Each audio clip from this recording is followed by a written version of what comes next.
اپنی نظر اور شرمگاہ کی حفاظت کریں۔ اس دور کا سب سے بڑا فتنہ یہ ہے کہ نگاہیں پاک نہیں رہی، نگاہیں غلیظ اور گندی ہو گئی، شرمگاہوں میں وہ تقدس نہیں رہا ہے۔ حضور علیہ السلام نے ارشاد فرمایا من زنا زنیا بہی ولو بہی تانے دارے ہی، جس شخص نے زنا کیا یہ عمل اس کے گھر بھی لوٹے گا اگرچہ اونچی اونچی دیواریں کیوں نہیں کر لیتا۔ یہ مکافات عمل ہے۔ گندم از گندم بروئے جو سے جو از مکافات عمل غافل مشو، گندم بو گے تو گندم کاٹو گے، جو بو گے تو جو کاٹو گے۔ نظر کو تقدس دو، نظر کو پاکیزگی دو۔ حضرت لقمان حکیم کہتے ہیں کہ میں کئی نبیوں سے ملا ہوں، کئی نبیوں سے ملاقات کی ہے، اور میں ان سے دو دو چار چار باتیں جمع کی ہیں، اور ان ساری باتوں کو میں نے جمع کر کے 100 باتیں جمع کی ہیں، اور ان کا پھر میں نے خلاصہ تیار کیا ہے۔ ان میں 8 باتیں الگ کی ہیں۔ ان 8 باتوں میں ایک بات یہ ہے جب کسی کے گھر جاؤ تو نظر کو حفاظت میں رکھو۔ جس شخص کے مہمان بنو، جس کے گھر جاؤ، تمہاری نظر نہ بھٹکنے پائے۔ نظر اگر غیر محرم کو شہوت سے دیکھتی ہے، حدیث میں آتا ہے کل قیامت کے دن جہنم کی آگ سے بھر دی جائے، وہ سخت رسوا ہوگا۔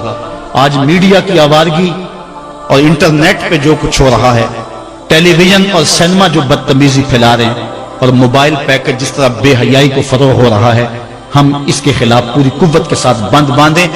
اپنی اولادوں کے ہاتھوں سے ناول چھین لو، ان کے ہاتھوں سے جو ہے وہ فلمیں چھین لو، ان کی خلوتوں پہ نظر رکھو اور ان کی حفاظت کرو۔ جس شخص کی نظر پاک نہیں ہے اس کے من میں طہارت نہیں آ سکتی ہے، دل پاک نہیں ہے اس کو جو ہے وہ باطن کا نور نصیب نہیں ہو سکتا۔ وائے قوم کشتائے تدبیر غیر، کارے او تخریب خود تعمیر غیر، از حیا بیگانہ پیرانے کہن، نوجوانہ چوں زنا مشغول تن۔ کتنی حکمت والی بات کہی اقبال نے۔ وہ اپنے دور کا دکھڑا سناتا ہے، جس دور سے ہم گزر رہے ہیں اب تو عجیب حال ہو گئے۔ اقبال کہتا ہے یہ جو میرا دور ہے، جوان تو جوان رہے، بوڑھوں کی نظروں میں حیا نہیں رہا۔ از حیا بیگانہ پیرانے کہن، بوڑھے لوگوں کی آنکھوں میں بھی اقبال کہتا ہے حیا نہیں رہا۔ نوجوانہ چوں زنا مشغول تن، اور نوجوان عورتوں کی طرح اپنے تن کے ساتھ لگے ہوئے ہیں، اپنے تن کو سنوارنے میں ہر وقت کنگھی پٹی میں لگے ہوئے ہیں۔ یہ مردوں کا کام نہیں ہوتا، یہ دلیروں اور بہادروں کا کام نہیں ہوتا، یہ عورتوں کے وظیفے ہیں۔